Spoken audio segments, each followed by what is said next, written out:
এই দেখুন, সব খেয়ে ফেলেছে। হুম। আমি এখন কি করব? সব শেষ হয়ে যাচ্ছে। ঠিক আছে, আমরা দেখছি এটা কিভাবে নিয়ন্ত্রণ করা যায়।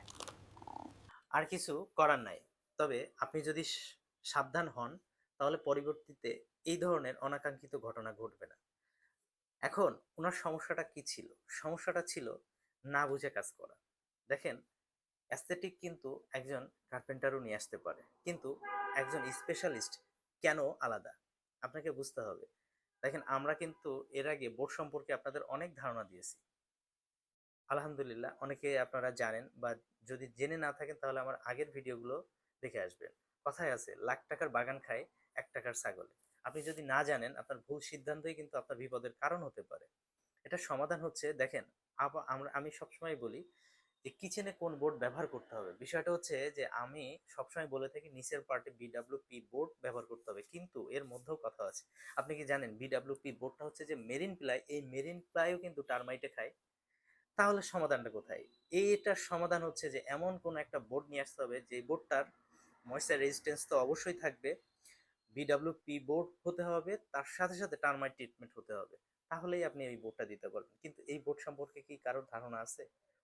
অনেকের নাই। এটার সমাধান কি? দেখেন, আমরা এখানে সবসময় বলে থাকি 5টা বিষয় মাথায় রেখে কিন্তু ইন্টেরিয়র করানো উচিত: সাস্টেনেবল, ডিউরেবিলিটি, অ্যাস্থেটিক, হেলথ এবং ফাংশনালিটি। এই 5টা বিষয় প্রত্যেকটা বিষয় মেনটেন করে রিলায়েন্স ইন্টেরিয়র কাজ করে। আপনাকে অবশ্যই জানতে হবে কোথায় কোন বোর্ড দিতে হবে।